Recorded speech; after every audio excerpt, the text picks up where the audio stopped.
Bom dia, povo de Deus. Bom dia. Quero dizer que é uma alegria, uma honra estar aqui. Aqui é minha casa. Não aqui, eu não moro aqui, né? No colégio. Sou aqui do grupo da paróquia. É muito bom estar aqui com cada um de vocês para poder pregar a palavra de Deus. E para aqueles que estão chegando, eu quero me apresentar. Meu nome é João Cláudio Rufino. Sou casado com a mulher mais linda da face da terra. Amém? Ela viria comigo juntamente com a minha filhinha Olívia, né? Mais tarde possivelmente estarão aqui, e temos a graça, já há 25 anos, estar na caminhada dentro da Renovação Carismática Católica, pregando a palavra de Deus pelo Brasil e pelo mundo. E como profissão, sou professor na Faculdade de Teologia, aqui na PUC São Paulo. Tem até alunos meus aqui, né? E colegas também que vão defender o mestrado, aí já estou sabendo, né, nessa semana que vem. É uma alegria muito grande. É muito bom também estar aqui com Moisés. Moisés, uma honra, viu, meu irmão, estar com você aqui, uma alegria. A gente se cruza por aí, não é? Mas estar aqui é muito bom com você, é a primeira vez pregando juntos, não é? É uma alegria muito grande, depois de tantos anos que já temos esse processo de nos conhecer, de nos cruzar por aí. O diácono Luizinho, que estará aqui também, um grande amigo, um grande irmão, Padre Edmilson também, já de longa data. É muito bom estar aqui. E nessa segunda pregação, nós vamos tratar a respeito do seguinte tema: Jesus, o rosto da misericórdia do Pai. E para que a gente possa compreender esse mistério, eu gostaria que você pudesse abrir a sua Bíblia comigo, lá na carta de Paulo aos Efésios, no capítulo 2, carta do apóstolo Paulo aos Efésios, capítulo 2, e nós vamos ler a partir do versículo 1. Se você não sabe onde está a carta aos Efésios, você tem que fazer o curso bíblico aqui da paróquia, amém? Segundo,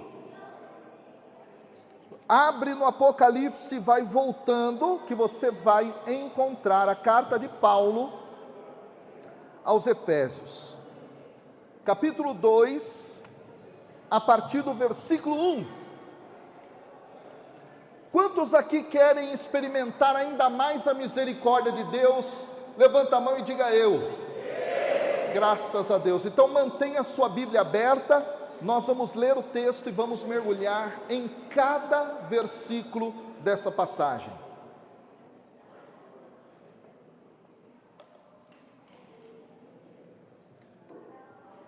Assim diz a palavra do Senhor: e vós outros estáveis mortos por vossas faltas, pelos pecados que cometestes outrora, seguindo o modo de viver deste mundo, do príncipe das potestades do ar, do espírito que agora atua nos rebeldes. Também nós éramos deste número quando outrora vivíamos nos desejos carnais, fazendo a vontade da carne e da concupiscência. Éramos como os outros por natureza, verdadeiros objetos da ira divina. Mas Deus, que é rico em misericórdia, impulsionado pelo grande amor com que nos amou, quando estávamos mortos em consequência de nossos pecados, deu-nos a vida juntamente com Cristo, e por graça fostes salvos. Juntamente com Ele, nos ressuscitou e nos fez sentar nos céus com Cristo Jesus. Ele demonstrou assim pelos séculos futuros a imensidão das riquezas de sua graça, pela bondade que tem para conosco em Jesus Cristo. Porque é gratuitamente que fostes salvos mediante a fé. Isto não provém de vossos méritos, mas é puro dom de Deus. Não provém das obras, para que ninguém se glorie. somos obra sua, criados em Jesus Cristo para as boas ações que Deus de antemão preparou para as boas ações, ou preparou para que nós as praticássemos. Vamos dar uma salva de palmas à palavra de Deus? Pode aplaudir, meu irmão e minha irmã, graças a Deus. Deixe sua Bíblia aberta, nós vamos estudar a palavra de Deus. A carta de Paulo aos Efésios é maravilhosa. Ela é dividida em duas grandes partes. A primeira delas, do capítulo 1 até o capítulo 3, é onde o apóstolo fala da obra realizada por Deus em Cristo Jesus, para com toda a humanidade e por extensão toda a criação. Que obra é essa? É a obra da reconciliação entre o Pai e a humanidade. Quem é o elo? Quem é aquele que liga? Realiza a construção novamente desta ponte? É Jesus Cristo. A segunda parte da carta vai do capítulo 4, versículo 1, até o final, lá no capítulo 6, quando então o apóstolo Paulo está falando a respeito da resposta que cada um de nós deve dar a Deus diante desta gloriosa restauração feita em Cristo. A passagem que nós pegamos, queridos irmãos e irmãs, está justamente dentro da primeira parte. Paulo está trabalhando aqui, primeiramente, qual foi a grande obra operada por Deus em Cristo. Ele está trazendo elementos para que os cristãos de Éfeso pudessem entender, e nós agora precisamos com ele, o apóstolo Paulo, também entender esta realidade, ou seja, a realidade da obra operada pelo Pai em Cristo. E aí, queridos irmãos e irmãs, os versículos 1, 4 e 5 dizem para nós, primeiro no versículo 1, Ele vos deu vida. Depois do versículo 4, continuando o raciocínio até o versículo 5, o apóstolo diz, mas Deus nos deu vida juntamente com Cristo. Qual foi a obra primeira operada pelo Pai em Cristo? Nos dar vida. Em outros termos, é restaurar a criação, é restaurar aquilo que fora quebrado pelo pecado original. E aqui há um mistério profundo, queridos irmãos e irmãs, porque a ideia que Paulo desenvolve sobre esta realidade do Deus que nos dá vida, é justamente uma forma dele dizer aquilo que é o centro do Evangelho de Cristo. Qual é o centro do Evangelho de Cristo? João capítulo 3, versículo 16, um texto áureo das Escrituras. De tal forma Deus amou o mundo, que enviou o seu Filho unigênito, para que todo aquele que nele crê, não pereça, mas tenha a vida eterna. Ou seja, Paulo está dizendo sobre o centro do Evangelho de Cristo. Deus restaura, portanto, em Cristo, a vida que foi destruída com o pecado original. E Paulo, de uma maneira grandiosa, continua esta reflexão dentro do texto de Efésios capítulo 2, mas agora no versículo 6, quando ele utiliza uma linguagem maravilhosa ao dizer que Deus nos ressuscitou.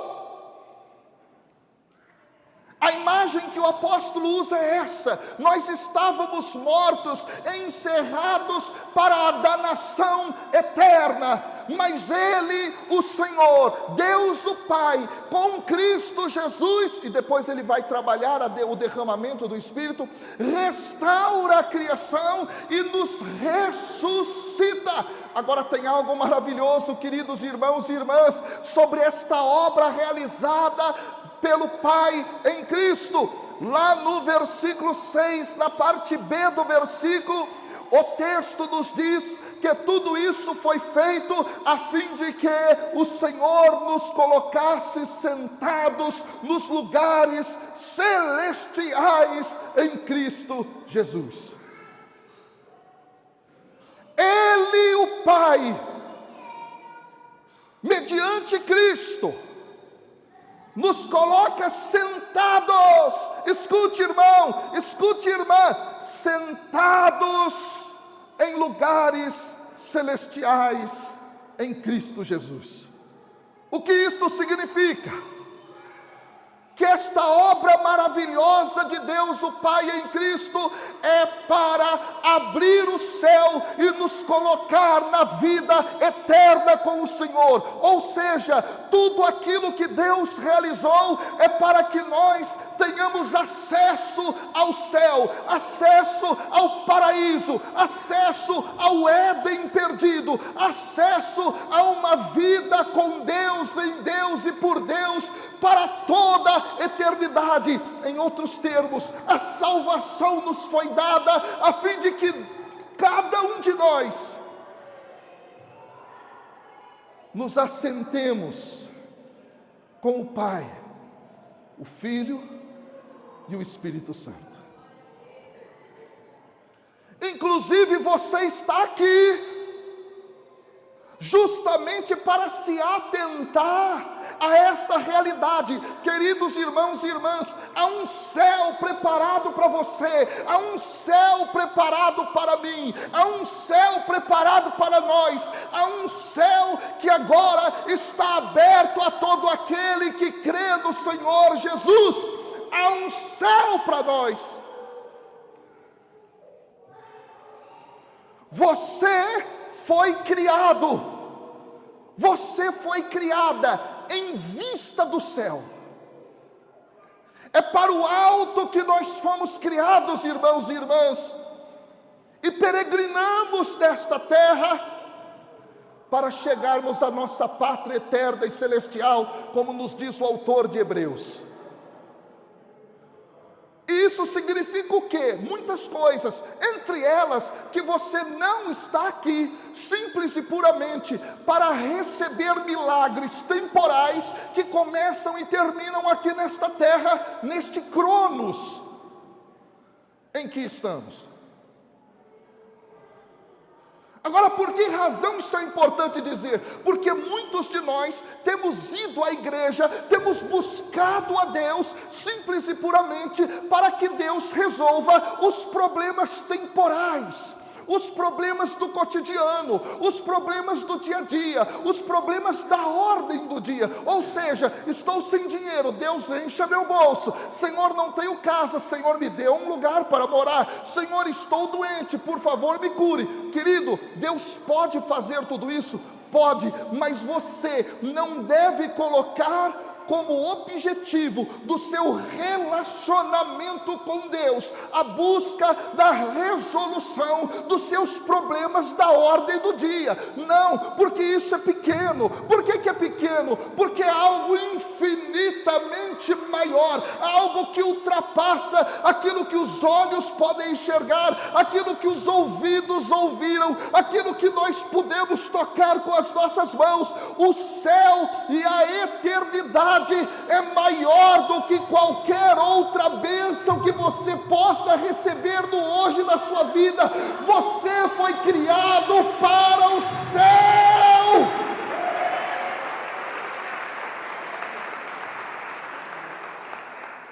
Deus pode te dar uma casa? Pode. Mas é para isso que você busca a Deus? Deus pode te dar a bênção de ter um dia um ótimo trabalho? Claro que pode, mas é por isso que você busca a Deus? Deus pode te dar coisas, Deus pode te dar estados emocionais bonitos, gostosos e tal, prazerosos, pode, mas não é para isso que nós buscamos a Deus. A obra que o Pai realizou em Cristo é restaurar a vida perdida no paraíso. Esse é o cerne principal. Nunca saia dessa bússola, nunca saia desse GPS, nunca saia dessa direção, porque do contrário, você vai buscar a Deus por mesquinharias. Tesouro que a prata, como prata e ouro, que são corroídos, nos diz o próprio Senhor no Evangelho. Você está aqui pelo reino eterno de Deus, para alimentar tua alma para essa realidade, independentemente das lutas, das dificuldades. Mas aí há algo interessante, porque Deus, na sua infinita bondade e amor, realizou esta obra de reatar céu e terra, de reatar Deus com a humanidade. Por que é que Ele fez isso? A carta aos Efésios é maravilhosa. Número 1, versículos 1 e 5 dizem: estando nós mortos nos nossos delitos e pecados. Depois ele repete esta mesma ideia no versículo 5, quando ele diz: estando nós mortos em nossos delitos. O que isto significa?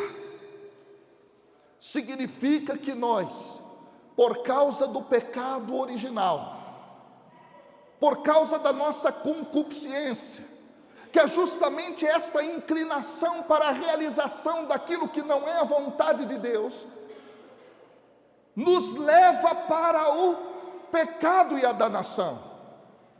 Em outros termos, aqui nós precisamos compreender que o Senhor se abaixou porque nós estávamos encerrados nos pecados. No versículo 3, o apóstolo Paulo nos diz que nós éramos filhos da ira. O apóstolo diz isso. Por natureza, éramos filhos da ira, ou seja, a humanidade estava afastada totalmente de Deus no pecado. Então, por que Deus operou a obra de reatar? Justamente por isso. E aqui nós precisamos compreender o mistério maravilhoso da misericórdia de Deus. Em outras palavras, é o seguinte: quem tem misericórdia é aquele que ajuda a quem está numa situação inferior à sua. Deus teve misericórdia de nós, seres humanos. Deus teve misericórdia de nós, queridos irmãos e irmãs, porque estávamos na danação eterna do pecado. E aí é interessante observarmos que no versículo 4, o apóstolo Paulo diz o seguinte: mas Deus, rico em misericórdia, por causa do grande amor com que nos amou, nos ressuscita e nos dá vida. Existe uma definição de misericórdia muito bonita, que é justamente a seguinte: número 1, misericórdia é um atributo de Deus. Há diversos momentos dentro das Escrituras em que isto é mostrado. Por exemplo, Êxodo capítulo 22, versículo 27. Lá é dito assim: porque eu sou misericordioso. É o próprio Deus falando.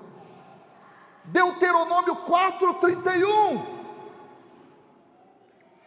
O Senhor teu Deus não te desamparará, porquanto Deus é misericordioso.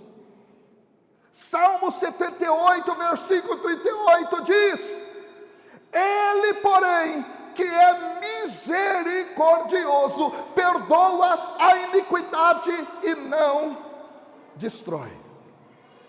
Daí são diversas passagens, eu não vou ficar aqui me alongando em citações, mas o que eu quero dizer é que misericórdia é um atributo de Deus. Olha para a pessoa que está do seu lado e diga isso: misericórdia é um atributo de Deus. Só que o que é a misericórdia? Ela é definida como a bondade de Deus em relação aos que estão em miséria. É a ação de bondade de Deus em relação aos que estão em miséria. Olha que coisa interessante. E quem estava na miséria? A humanidade. Quem estava na miséria? Eu e você. Nós estávamos na miséria e Deus nos deu vida. O catecismo da Igreja Católica nos fala algo maravilhoso. No número 1846 é dito: o Evangelho é a revelação de Jesus Cristo, em Jesus Cristo, da misericórdia de Deus, o Pai, para com os pecadores. Em outros termos, irmãos, a misericórdia é a ajuda de Deus para quem se encontra na miséria. Quem aqui é pecador miserável, levanta a mão. Quem não levantou é pior ainda. Agora a pergunta que a gente precisa fazer é como então, pela misericórdia e bondade de Deus, Deus operou, Deus realizou esta obra em nós. O versículo 5 é maravilhoso. Paulo diz assim: pela graça sois salvos. Vamos repetir isso? Pela graça sois salvos. O que é a graça de Deus? O apóstolo Paulo diz no versículo 8: é dom de Deus, é presente de Deus. E aqui é algo maravilhoso, irmãos. É presente de Deus. É presente de Deus por quê? Porque eu não mereço, nem você. Você merecia ser salva? Não. Você merecia ser salvo? Não. Eu não merecia ser salvo. Natália, você merecia ser salva? Não. Pior ainda no caso da Natália. Sempre usou a Natália, né? Nas pregações. Eu não mereço. Nem você, nem você, nem Moisés. Karina, pior ainda de todas. Não merecia. O Disney também não. Eu chamo aquele menino de Disney. Nenhum de nós merecia. Nenhum de nós poderia, por nós mesmos, achegarmos ao Pai sem Cristo, queridos e queridas. E Paulo diz isso de uma maneira maravilhosa, ainda aqui nesta passagem, no versículo 10, quando ele diz assim: nós somos feitura dele. Em outros termos, nós somos obra sua. Ou seja, a salvação é uma obra de Deus e não é uma obra humana.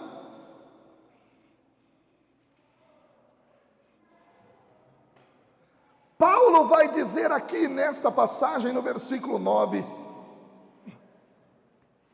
nós não somos salvos pelas nossas obras. Por quê? Para que ninguém se glorie. Se eu pudesse me salvar pelas minhas ações, eu não preciso de Jesus.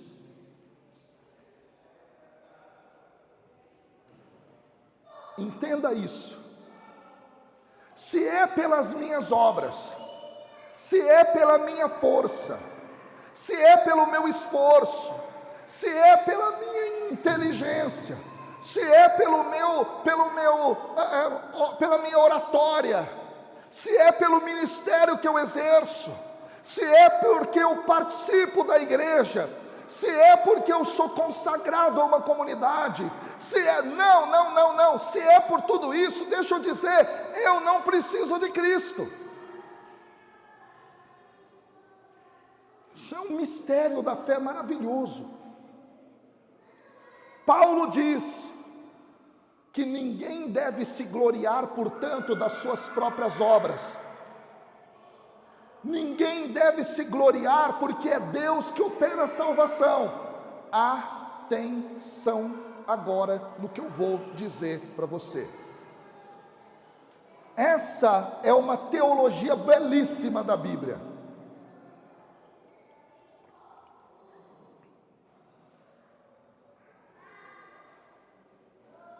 O pecado original é a tentação do humano de não depender mais de Deus. O que é a árvore do conhecimento do bem e do mal? Existem pelo menos 4 linhas interpretativas. Eu ensino isso lá na aula de Pentateuco, na faculdade de teologia, para os futuros padres da nossa igreja. Há 10 anos eu vou explicar para você aqui. Quando Deus coloca a árvore no centro do jardim e diz: não podem comer, a árvore é do fruto do conhecimento do bem e do mal. Qual é o sentido? É o ser humano ser independente de Deus e ele mesmo analisar a realidade e por si, sem Deus, estabelecer o que é certo e o que é errado. O fruto do conhecimento do bem e do mal é a independência do humano em relação a Deus. Ou seja, eu não dependo de Deus, eu não dependo da sua palavra, eu não dependo daquilo que Ele me direciona, eu caminho por mim, eu estabeleço os meus padrões morais e éticos, eu estabeleço o que é certo, o que é errado, eu não preciso da revelação divina. É isso, é a independência. Portanto, o que Paulo está falando aqui, queridos e queridas, que nós não somos salvos pelas nossas obras, é uma retomada dessa compreensão. Ou seja, você e eu não podemos viver uma vida independentemente de Deus.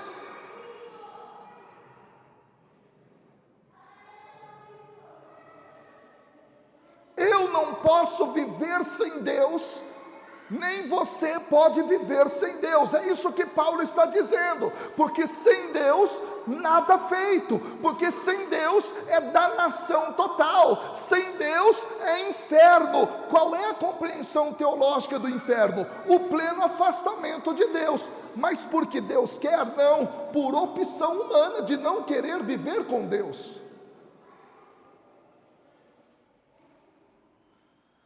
A grande questão que eu posso trazer para iluminar nossa vida cotidiana atual é a seguinte agora: será que eu estamos vivendo sem Deus?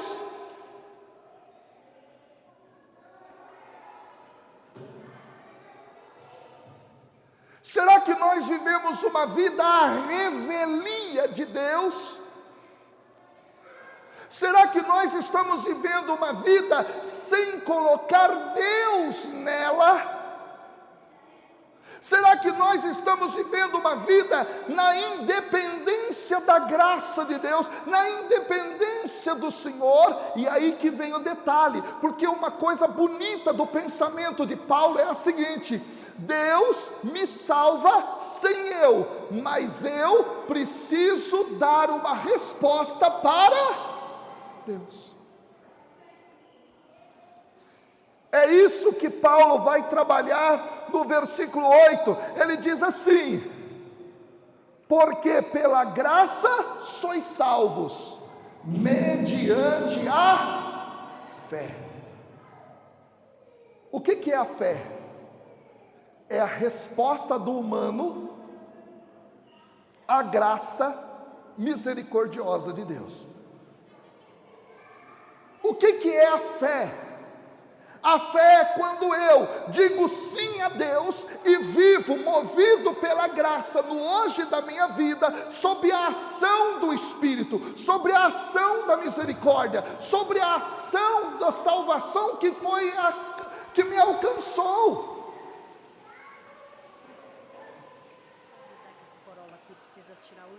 E tem um Corolla DRR 3961.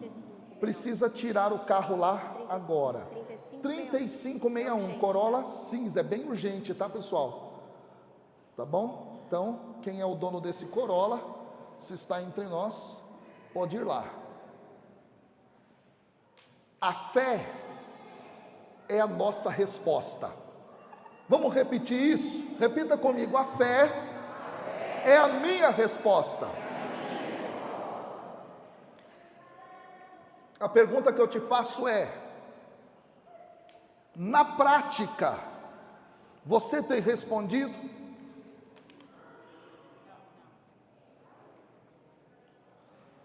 Para nós católicos, a teologia da graça passa por isso. Ou seja, a graça é de graça, Deus opera em mim, mas eu dou uma resposta. Eu preciso agir na graça, para estar na graça. Essa é a nossa compreensão. Daí é que é tão importante para nós o entendimento daquilo que está na primeira carta de Tiago: pois a fé sem obras é morta. Por que a fé sem obras é morta? Porque para nós cristãos que lemos a Escritura e nos mantemos na tradição, não há meio algum de eu achar que a fé é apenas um conjunto de palavras postas numa confissão que eu faço dentro de um templo, de um retiro, de um encontro.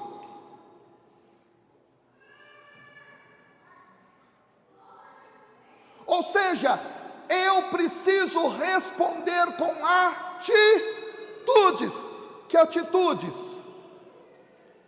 Meu relacionamento com Deus, meu relacionamento com o próximo.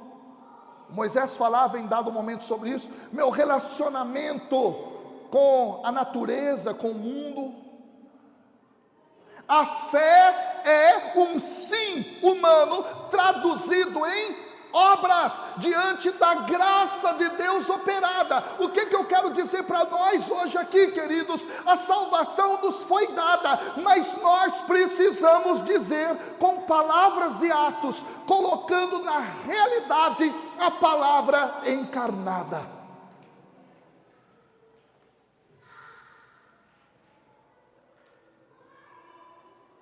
Se você ouve a palavra e não a põe em prática, lembra o que diz o Senhor? É como se você colocasse uma construção da sua casa sobre a areia. Você vai ouvir aqui pregações maravilhosas, desde a primeira à última.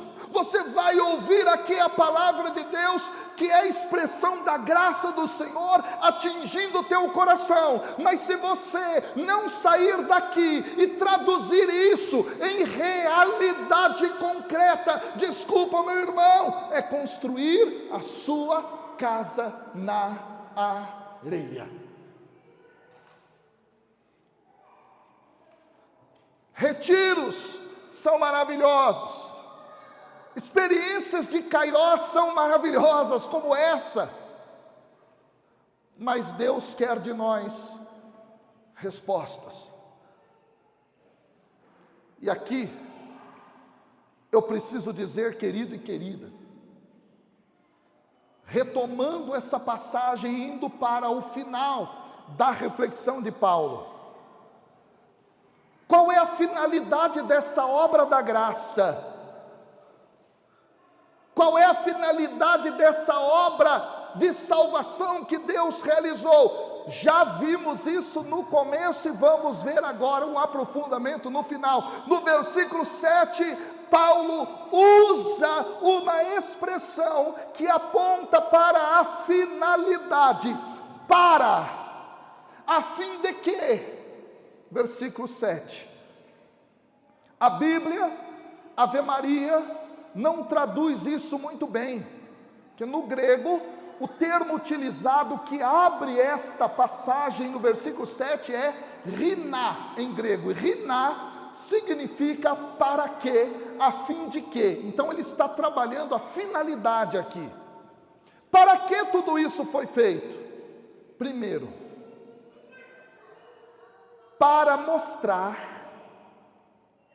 a Bíblia Ave Maria traduz, ele demonstrou, não é a tradução melhor, porque aqui nós temos um verbo no infinitivo. Então nós temos para mostrar, atenção, nos séculos vindouros, séculos futuros é uma boa tradução da Bíblia Ave Maria nessa parte. Aí diz assim: a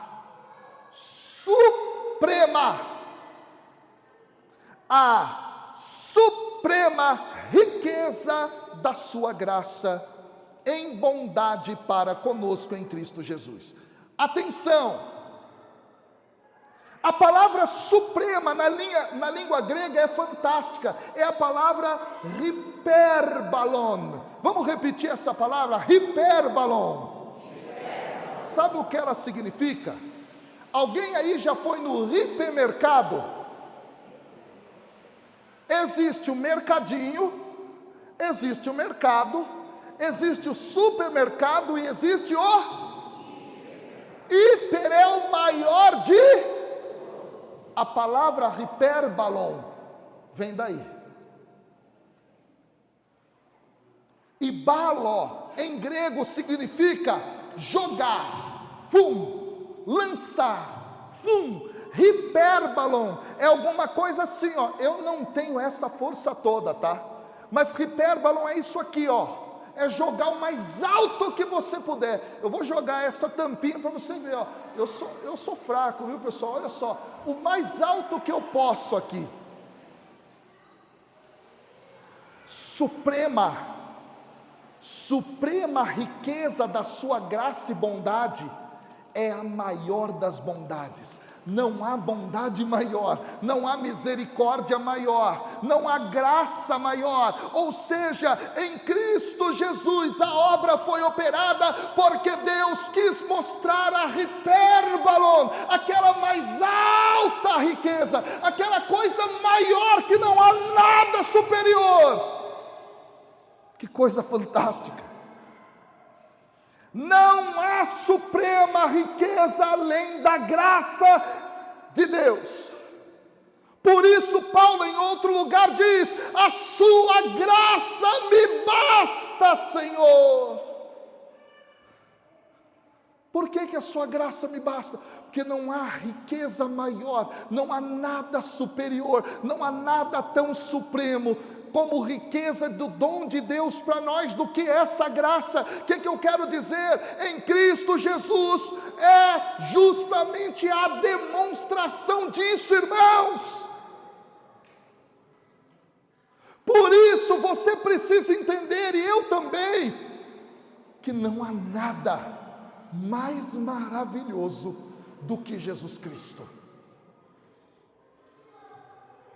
Na sua comunhão com o Pai e com o Espírito. Aqui nós temos a teologia do primeiro mandamento, ou seja, não devemos ter nenhum outro Deus além do Senhor. Ele é supremo e a Ele nós devemos amar sobre todas as coisas. Escuta, irmão, não há nada maior, não há nada maior do que Deus, da sua graça, da sua salvação, da sua misericórdia, do que a sua bondade. Não há riqueza maior do que isso. Não são os bilhões de dólares que estão na conta como é que é o nome dele lá, do Elon Musk, lá, o Musk, maiores do que a graça de Deus. Não há riqueza maior. E se você diz sim a essa riqueza suprema, Ekbalon, lá no alto, não há nada superior a isso, deixa eu falar para você, você vai ser a pessoa mais feliz da face da terra. Você está em busca do quê? Das bênçãos cotidianas ou da riqueza maior? Lembra a parábola de Jesus? O que diz a parábola de Jesus? O reino de Deus é como um homem que encontrou um tesouro enterrado numa terra. Ele vende tudo que tem e compra aquela terra, porque ali está o maior dos tesouros.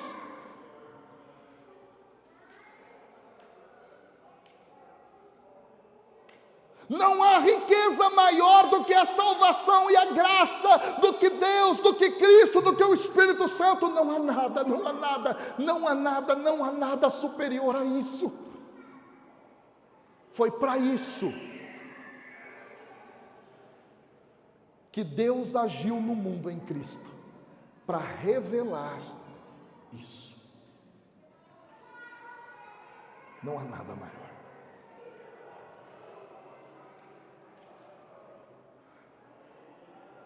Eu quero contar uma história para você.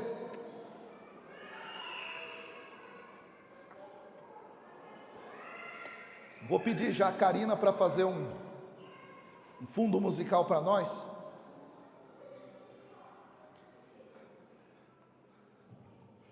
Para a gente entender isso. Primeiro, a ilustração aqui é São Francisco de Assis.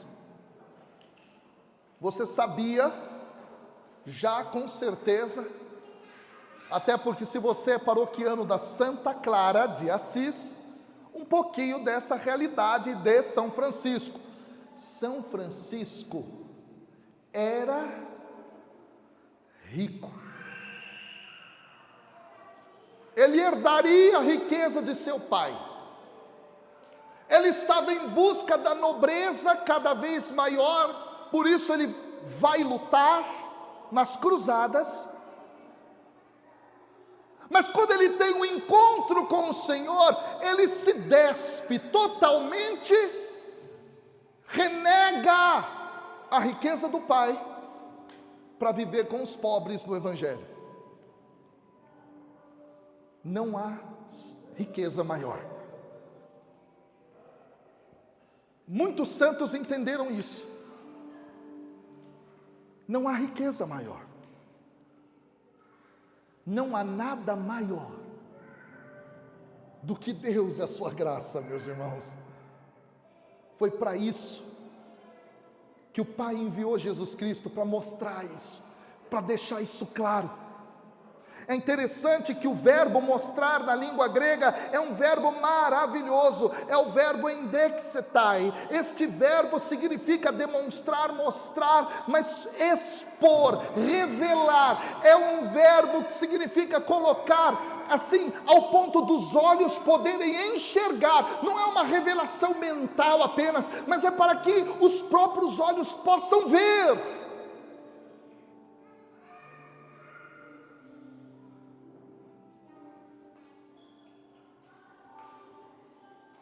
Diz que São Francisco de Assis tinha um amigo. E esse amigo, muito rico, que vivia a gandaia com Francisco de Assis, após ficar sabendo da vida de Francisco, ele foi atrás de Francisco e falou assim: ó Francisco, como é que você pode viver assim, desse jeito? Você tinha uma casa maravilhosa, você tinha comida maravilhosa, agora você vive com os indigentes, agora você vive com os leprosos, agora você vive com a escória da humanidade, com quem ninguém quer conviver, você convive. Francisco, as suas roupas são um trapo. Francisco, olha a sua pobreza. Francisco, nem sandália nos pés tu tens. Venha experimentar a minha riqueza, pelo menos em uma noite. E diz a história que Francisco foi até como se fosse uma espécie de castelo, aonde esse amigo morava. O amigo lhe fez um banquete, o amigo lhe deu roupas limpas, porque a intenção do amigo era mostrar as riquezas, para ele sentir saudade do conforto da sua vida. Esse amigo preparou um quarto, com 2 camas, uma para ele e outra para São Francisco. E ele falou, amigo: eu vou dormir com um olho no gato e outro no peixe, vou dormir com um olho aberto e outro fechado, porque eu quero ver qual vai ser a reação de Francisco ao estar numa casa confortável com todas as riquezas, e eu quero ver esse homem voltar atrás, o pai dele vai me agradecer. Mas Francisco, seduzido por essa suprema riqueza, Ekbalon, não há nada maior do que a graça de Deus em riqueza, não há nada maior do que a bondade de Deus, não há nada maior do que o amor de Deus, não há nada maior do que Jesus Cristo, não há nada maior do que o Espírito Santo, não há nada maior do que o reino de Deus preparado para nós, não há nada, é hiper, é superior, é superior, é superior, é superior, é superior. Francisco de Assis, muito esperto, dormiu com o olho aberto e outro fechado. E diz que quando então as velas se apagaram, Francisco de Assis desceu da cama, abriu a cortina, se ajoelhou e, olhando para o céu, ele disse: meu Deus e meu tudo, meu Deus e meu tudo.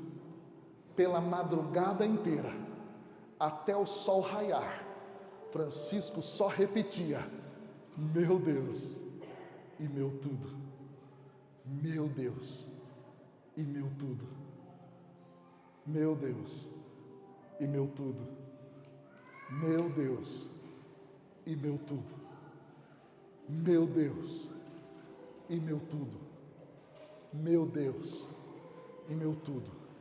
É superior, meu Deus e meu tudo, é superior, é maior, é hiper, meu Deus e meu tudo. Não há riqueza maior, meu Deus e meu tudo, não há riqueza maior, não há riqueza maior, nem casas, nem carros, nem dinheiro na conta, nem investimentos, nem empresas, em nada, e ainda que a gente perca tudo, Deus a gente não perde, se a gente permanece na fé, fiel na perseverança, com o nosso olhar no céu. O que eu quero dizer? Você precisa entender, e eu preciso entender, que Deus demonstrou para nós a sua graça em Cristo, no derramamento do Espírito, para que a gente fosse seduzido, para que a gente pudesse aguentar firme até o final e nos sentar no fim de tudo no celeste templo do Senhor com Ele por toda a eternidade. Por isso o Senhor Jesus é o nosso tudo, o Espírito Santo é o nosso tudo, o Pai é o nosso tudo. Ainda que a gente perca dinheiro, ainda que a gente perca empresas,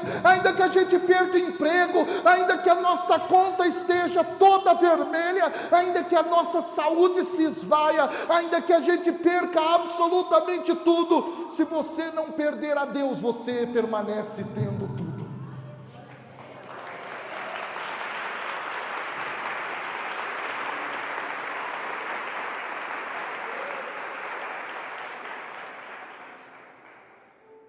Mas João Cláudio, meu marido faleceu. Se você tem Deus, você tem tudo.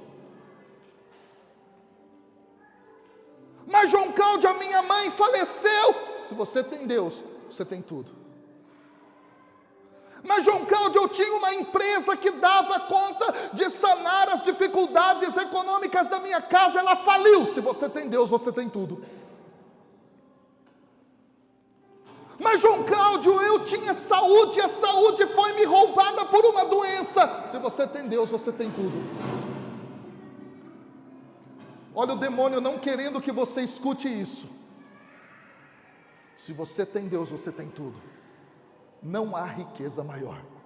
Vamos rezar em cima disso, amém? Quem aqui quer ter Deus como seu tudo, levanta a mão e diga: eu quero, Senhor. Então repita comigo: meu Deus e meu tudo. Não há riqueza maior. Não há riqueza maior do que a graça de Deus, do que Jesus Cristo, do que o Pai, do que o Espírito Santo. Por isso, Senhor, eu entendi esta palavra hoje. O Senhor me amou, me deu vida, me ressuscitou, sem que eu merecesse, para me mostrar que não há riqueza maior, porque Jesus é o rosto da misericórdia do Pai. Meu Deus, meu tudo. Repita: meu Deus e meu tudo. Amém. Fecha teus olhos por um instante, meu irmão, nós vamos cantar. E você vai fazer a tua oração nessa direção: meu Deus e meu tudo. Eu sei que talvez você tenha no seu coração riquezas que você perdeu e pensou: estou só, Deus não está comigo.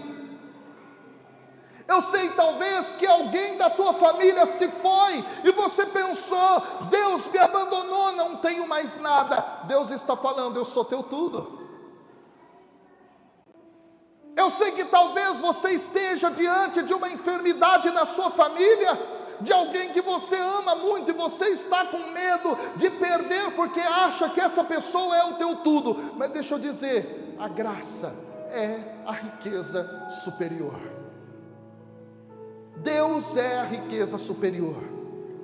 Jesus Cristo é a riqueza superior. Então você vai declarar agora para Deus isso, nesse encontro, nesse Kairos, do Grupo Caris.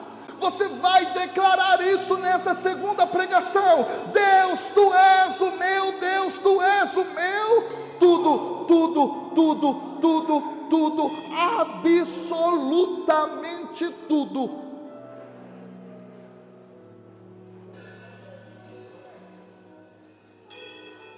Cante.